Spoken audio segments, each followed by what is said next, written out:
Indonesia punya 3 juta kilometer persegi laut dengan kekayaan yang melimpah. Apa komitmen kedua calon presiden untuk menjaga tidak hanya kekayaan bahari tapi juga seluruh sumber daya negeri ini dan mana yang paling konkret? Inilah ironi negeri bahari. Dengan 3 juta kilometer persegi laut, Indonesia hanya mampu menangkap 5,5 juta ton ikan per tahun. Bandingkan dengan Tiongkok, produsen ikan nomor 1 dunia. Dengan luas laut yang jauh lebih kecil dari Indonesia, Tiongkok mampu menangkap 19 juta ton ikan per tahun. Selain tak punya cetak biru untuk membangkitkan industri perikanan, Indonesia tak berdaya menghadapi praktek pencurian ikan. Kementerian Kelautan dan Perikanan mencatat, negara dirugikan 101 triliun rupiah. Kejahatan pencurian ikan di dunia itu dari sekitar 10 sampai 23 triliun, 10 sampai 23 miliar US dollar setiap tahun di dunia. Kerugian di dunia akibat dari pencurian ikan itu 30%-nya itu ada di Indonesia. Yang artinya sepertiga dari kejahatan pencurian ikan di dunia itu terjadi di perairan kita. Ini implikasinya bisa dua saya kira. Yang pertama, itu bisa mengindikasikan bahwa ada praktik kesengajaan yang menyebabkan atau yang mentoleransi ya, kejahatan-kejahatan perikanan itu terus terjadi di Indonesia. Ya. Yang kedua, itu juga menunjukkan bahwa ya, kalau sekitar 30 triliun setiap tahun kita kehilangan ikan atau pencurian ikan itu, maka itu equal dengan sekitar 1.000 kapal asing itu keluar masuk dari perairan kita.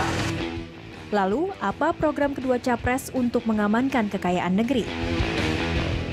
Jadi, kalau sebagai contoh, boksit bahan untuk aluminium, kita jual gelondongan sebagai bahan baku. Kemudian kita import aluminiumnya. Itu namanya bocor, mengalir kekayaan nasional, mengalir keluar, tidak tinggal di Indonesia. Ke depan kita harus mempunyai sebuah drone, sebuah pesawat tanpa awak yang kita pasang di 3 kawasan. Dan dengan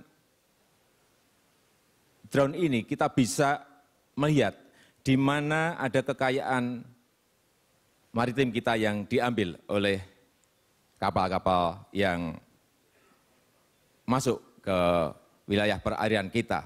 Drone ini ada 3 kegunaan. Yang pertama untuk pertahanan kita, yang kedua bisa untuk mengejar kalau ada illegal fishing, kemudian yang ketiga juga bisa kita pakai untuk mengejar kalau ada illegal logging. Betulkah drone pesawat tanpa awak bisa menekan kerugian negara akibat illegal fishing?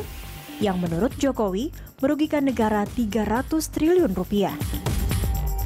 Menurut saya, semua cara untuk melakukan proteksi, kalau drone, kata Jokowi, juga selain untuk lihat illegal fishing, juga untuk illegal logging. Nah, menurut saya harus ada kombinasi yang lain. Tidak bisa dipadukan, tidak bisa hanya berharap kepada satu jenis begitu, tetapi justru juga di ground itu harusnya ada pemantauan yang lebih maksimal sehingga illegal fishing dan illegal logging itu bisa diatasi. Sementara Capres Prabowo Subianto menganggap prioritas utamanya adalah mengatasi kemiskinan lewat menjaga kekayaan alam Indonesia. Lalu selaraskah prioritas ini dengan visi politik luar negerinya? Jadi kebetulan di bidang politik luar negeri, saya melihat bahwa politik luar negeri Indonesia sekarang di bawah pemerintah SBY sudah dalam jalur yang benar.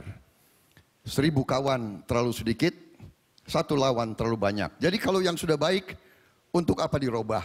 Karena dalam konteks ekonomi, ya, kebijakan luar negeri Presiden SBY ini benar sangat ramah dengan investasi asing. Itu ditunjukkan dengan data bahwa jika tahun 2004 lalu hanya sekitar 5 miliar US dollar investasi asing yang masuk ke Indonesia, maka di ujung pemerintahannya itu meningkat 5 kali lipat, sekarang sudah hampir 25 miliar US dollar. Tapi konsekuensi dari investasi asing itu selain kita sering digugat oleh bangsa-bangsa lain, kita pun juga melihat bahwa penyerapan tenaga kerja tidak signifikan. Ya, angka pengangguran stuck.